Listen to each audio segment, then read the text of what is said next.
Okay, everyone, hello. In this talk today, I want to read through the first text in the graphic design reading and writing book, and I want to explain some of the ideas, and I want to give you some extra information about some parts of the text. So the text is called From Vintage to Modern, the Future, Present, and History of Graphic Design. It's by a writer called Stephen Peat. It's from 2018, and you can see the website where the article comes from. So you can read the full article there. We made some changes for you. All right, so let's get started on this article. Paragraph 1. At its heart, graphic design is a form of art, and people have always been drawn to expressing themselves through art. Okay, so that's fairly easy. At its heart just means the most important element, the most important part is that graphic design is a form of art. People have been drawn to, here that means people have been attracted to. So it's not draw as in hua, it's drawn to as in attracted to, expressing themselves through art. In fact, some people would argue that the history of graphic design can be traced all the way back to cave drawings. Okay, what are cave drawings? We will watch a video in a minute and see more about this. In 1436, the concept of graphic design took a huge leap forward when the Gutenberg press was invented, which allowed content to be mass-produced for the first time in history. Okay, the Gutenberg press, we've heard a lot about this. Of course, our China was the first to produce movable print type, but this was changed somewhat in Europe. So again, we need to understand this. We will watch a video in a second. So first of all, let's have a look at some information about cave paintings. It's very important for us to understand things like this. Let's have a look. Woolly mammoths, steppe bison, and other large mammals once roamed alongside people across Eurasia. Tens of thousands of years later, we may have a glimpse into this Ice Age world through the cave art left behind by early humans.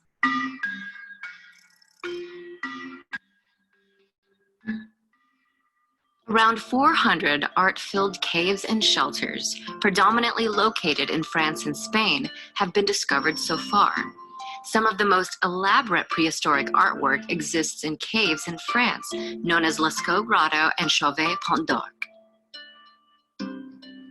Cave art dates as far back as 65,000 years ago to the time of the Neanderthals. Though radiocarbon dating and other methods have revealed most art to be less than 40,000 years old and created by Homo sapiens. The majority of cave art depicts animals that humans would have encountered or hunted during the Ice Age, such as mammoths, horses, lions, aurochs, and deer. Some human figures and other symbols have also been discovered.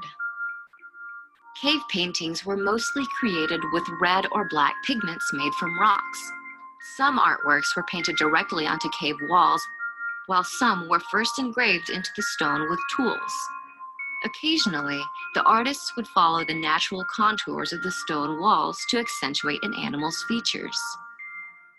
Ever since the late 1800s, people have debated the meaning and purpose of cave art. Some scholars think cave paintings were created by shamans who would go deep into caves and enter a trance-like state, drawing animals they encountered in the spirit world. Symbols repeated across artworks may indicate that those symbols had agreed upon meanings among the artists.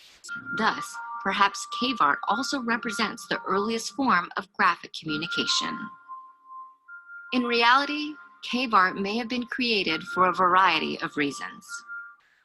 While we may never know with absolute certainty why cave art was made or the meaning behind individual paintings, these works give us insight into the evolving minds of our prehistoric ancestors and the world in which they lived. By one view, cave artists were prehistoric naturalists. Their detailed drawings may teach us about the appearance and behavior of animals that have long been extinct. But perhaps more significant, a part of our never-ending quest to find out who we are and where we came from. Cave art may provide evidence of a time when humans were first able to etch their thoughts in stone. Okay, so again, there's some very interesting information about cave painting, maybe the first example of graphic design. All right, now let's have a look at, we hear about this Gutenberg press as a huge moment in graphic design history, but do we really understand what it is? Let's have a look at this short video, which can tell us a little bit about what a Gutenberg press looked like and how it was used. So let's have a look. It's about 2 or 3 minutes.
Okay, so again,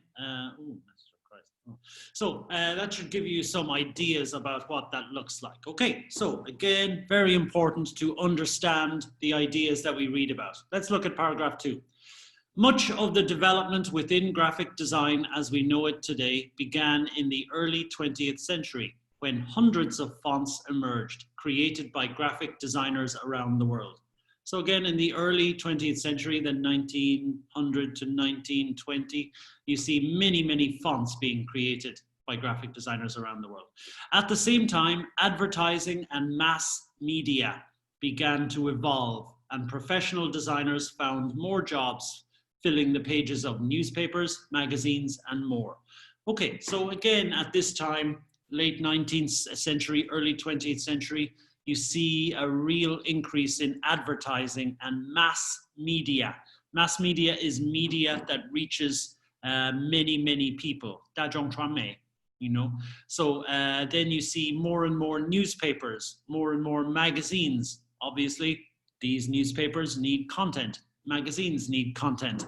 And there is more work for professional designers. Remember, graphic design is a new industry, not so old. In 1919, the first graphic design school, Bauhaus, opened its doors in Germany. You all know plenty about Bauhaus, I'm sure. Okay, then the next section, the digital era, paragraph 1. Today, modern graphic design has come a long way from the traditional hand-drawn glyphs and imagery of decades past. A glyph is sort of like a letter in English or a character in Chinese. It's just, you know, the basic element of written language is a glyph, okay?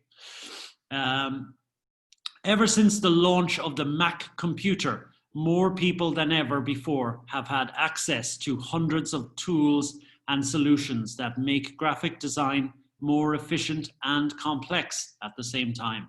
So again, the big change for modern graphic design was the Mac computer in the 1970s. Again, this was the start of desktop publishing. You know, now everyone can make designs using software on their own computer. This is only a recent development, and you need to understand this, okay?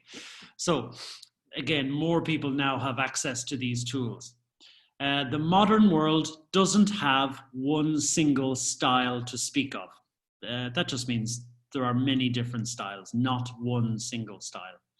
Instead, graphic design today focuses on the trends and expectations of the industry. Again, here the writer is just saying that, you know, graphic designers must serve the customer, you know. Who is your client? What do they want? You need to provide a satisfactory service for them. Few things have affected the history of graphic design as significantly as the rise of technology and digital transformation. Again, that's just saying that the biggest thing to change the history of graphic design has always been technology, and especially the digital revolution, the digital transformation that comes with home computers and microchips. Okay, that's fairly easy. It's not a difficult article. Okay, paragraph 2. A few decades ago, no one could have imagined where computers and the web would take us. Again, fairly easy. Now we can only look back in awe at the impact the digital revolution has had on the way we work, communicate, and socialize. Again, that's just saying it's amazing when we think about how much our work life, our communication life, and the way we make friends and communicate and talk to friends has been changed by digital revolution, digital media. All right. Modern graphic design has become more intuitive and immersive than ever, as artists no longer guess at what their markets are looking for. Again, intuitive just means easy to use. You know, the way like even a little child can use an iPhone and learn it very quickly how to use. That means it has a very intuitive design. Immersive comes from the verb immerse.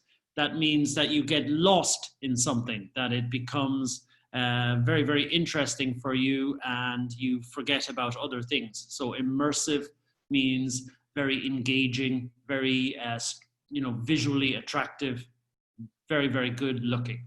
Okay.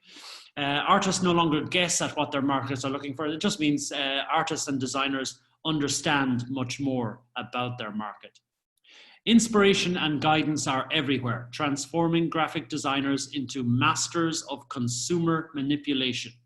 So again, it's just saying that designers have so much information today that it's very easy for them to really target the consumer and to give the consumer what they want. So it's really being very influential for them, very influential messages for this market.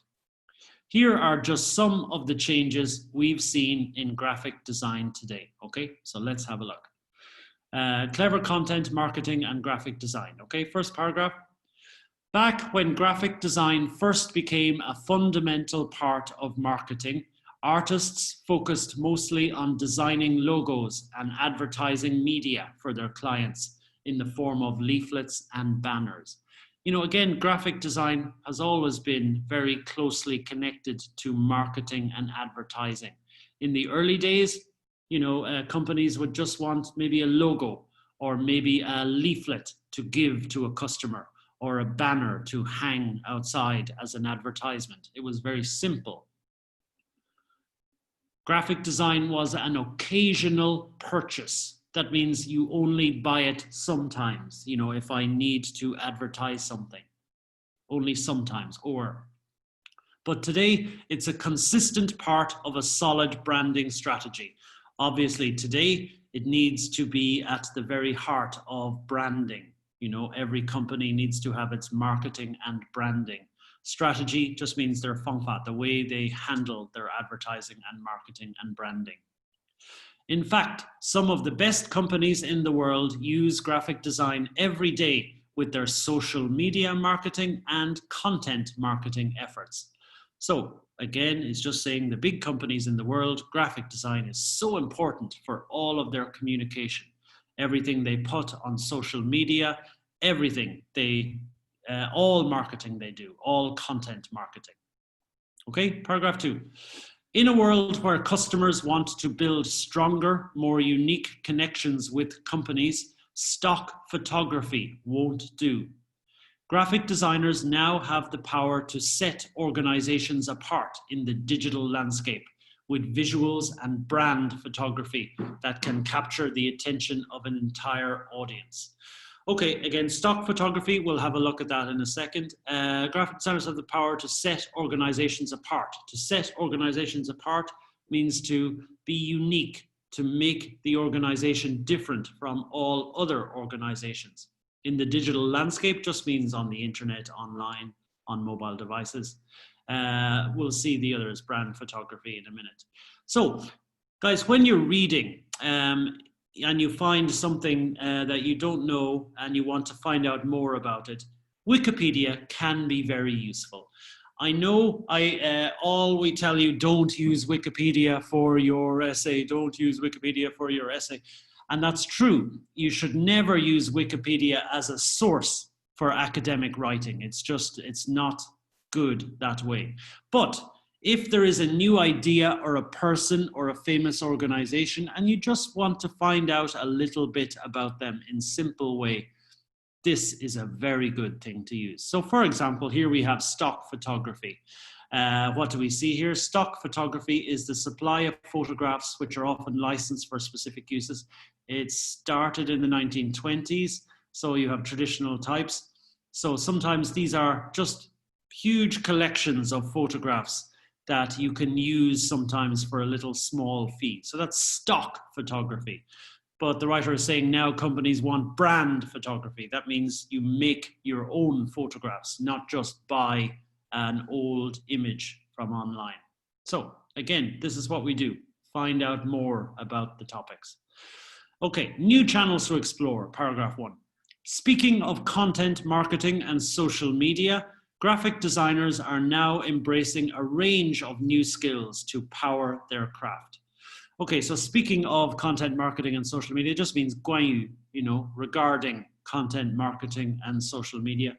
Graphic designers are now embracing, that means using, they are starting to use a range of new skills to power their craft. That just means to make their graphic design more effective and just better. In the past, designing media for a company was all about explaining what the business did in the most effective way possible. Again, not difficult. Designing media for a company, just explain what does the business do? What are their services? Basic information. While that's still a common component of graphic design today, there are so many new concepts to think about too. Okay, so the basic information is still important, but there are many other things that graphic designers today need to think about.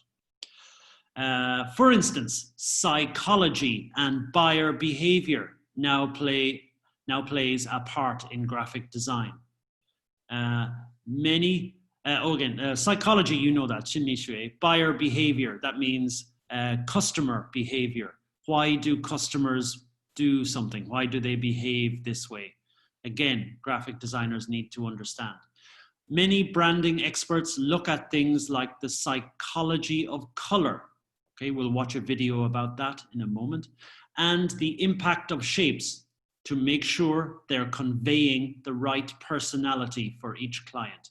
Conveying just means communicating the right personality. So again, he's just saying designers need to understand how colors work, how shapes work, so that they can make the right communication for their client. At the same time, designers aren't only creating imagery for a single platform anymore. So that's just saying designers are not just like one platform might be for a desktop computer. One platform might be for an iPad. One platform might be for a mobile device, like an iPhone or a mobile phone. So they are platforms, okay? Logos, visual identity assets, and graphic design elements all have to perform equally well on apps, mobile devices, and larger screens too. So that's just saying that the things that graphic designers create, they will need to work on, like, say, a big screen, imagine in a cinema, or they would need to work on your laptop, or they need to work on your mobile phone. This means that new disciplines like responsive design have emerged in the design world. So this is what we call responsive design. Again, we need to understand this. We will watch a video in a moment. But first of all, let's watch a video to give us some ideas about the psychology of color.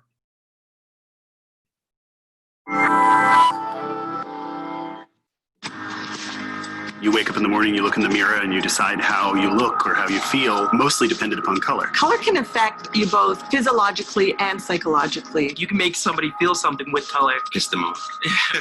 Color is everywhere. It's just pervasive all throughout our lifestyles, our culture. Whether or not you're verbalizing it, you're actually saying something to the world. This is me because I'm wearing this color. Color for me is what I call sort of a silent language or an emotional language that we all sort of intuitively know how to speak. As we see color, we start to associate it with different things in our lives. We have 3 different types of associations: universal, cultural, and individual. Individual color preference is a really interesting dynamic. I think color trends play a part in color preference. Quite often, though, it may be associated with an experience. There are definitely universal aspects to color, and they are usually the physiological ones. So red is definitely the one that increases your heart rate when you first see it. It makes you want to move. There are some studies that actually say that you'll walk faster, you'll eat more, you'll talk more when you're, let's say, in a red room than any other color. One great example is you think of the red carpet. Well, there's a reason why the red carpet is the red carpet, and that's because it keeps the traffic flowing. Where conversely, when you see blue, the opposite will happen. So you become more calm and relaxed.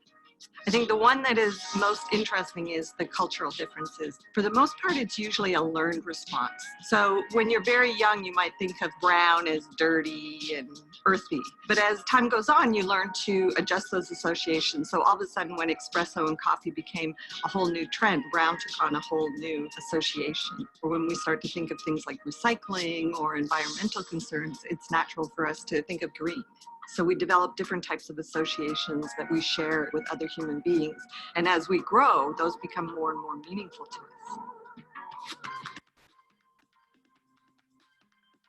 I've gone back through the 20th century, and I found that there were some ebbs and flows of color, and it's just an evolution of a shift, not a revolution. Color is not the place where I look first. It's the why behind it. The economic, the social, the political, the technological, environmental influences. They're all the drivers of why color is always evolving and revolving. With the economic issues that we've had in recent years, people gravitate to safe colors, grounded colors, rooted in the past and rooted into the ground. So you bring up what we call organic colors. And as we get familiar with that, there comes a time where we need a pick-me-up. So take the familiar and just add a little accent of something new and give you a totally new look. Here we were with the Depression. People were so depressed they needed to put color back in their lives, so they colored glass, and that's where Depression glass comes from. Go back to the 60s and we saw the psychedelic colors coming in because of the drug culture. Just pattern on pattern, color on color, and it was just a kaleidoscope of everything happening all at once. And then in the 70s we had to rest for a decade and browned out. And remember the decoupage and almond and beige and browns of the 1970s. So in forecasting, we look at those kinds of trends, what are constant, but also something new and different for the forecast in the future. Okay, so again, some interesting ideas about color and color trends there. I know they talk fast, you can watch it again. It's quite interesting. Okay, so let's have a look at the other idea that we want to find out more about, and that is responsive design. Okay, so let's have a look at this one, very short video. What is responsive design? So, right now you're probably wondering, what is the responsive design? Well, in today's world, internet is one of the most important forms of media, and the internet's mostly consumed using desktop computers, right? But wait, how about mobile devices, smartphones, and tablets? The share of internet usage on these devices is growing every day. In 2011, mobile browsing took a share of about 11%, Last year, it was near to 25%, and the prediction says that this year it can actually overtake the traditional desktop browsing. So, just to let you know, obviously, this is a little bit out of date, so that has increased an awful lot. So just understand that. But the same idea is still true. what do all these numbers mean to you? Well, it means that if you don't want to lose any potential clients, then you need a great looking website, which is also optimized for mobile browsing. Because the problem of many current websites is that the user experience on mobile devices is, well, how do I put it? Terrible. And that's a mission for responsive design.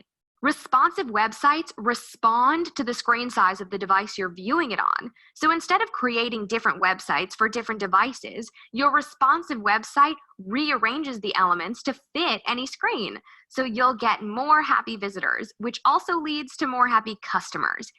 Interested in responsive design? Want one of those responsive websites? No, we don't want to buy your website, but thank you very much for your information. Okay, so that is about responsive design. So again, what we're doing, this is why we read. We want to find more information. We don't just, what's that? We have to find out what it means.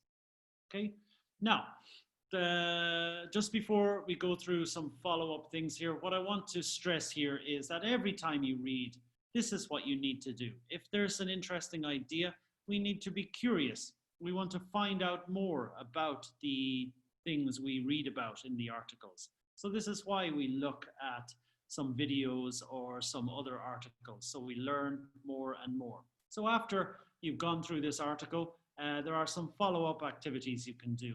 Of course, you can read the rest of the article to learn more about this issue. Follow the website. You can summarize each idea's paragraphs. That's a very good way for your English. Summarize using your own words will be very good preparation for exams. You can summarize what you learned about the different things mentioned in the article, which you did research on. So if you found out something about Gutenberg Press or color psychology or responsive design, you can summarize some of that. You can discuss with your friends, talk about what you think is the most important change in graphic design will really help you as you work towards your essay. You can talk about what changes you think are positive and which are negative. This could be very good also. And maybe you might think about how graphic design might be changed by technology in the future. Okay, so again, I hope you found this talk useful and interesting for you. And I hope that you can understand from this talk something about the way you should do your reading, in that the reading should be just the first step to help you to find out more information behind the ideas in the text. Okay, so thank you all very much for your attention. And if there are any questions, you can send me a message and ask me. Okay, thank you very much.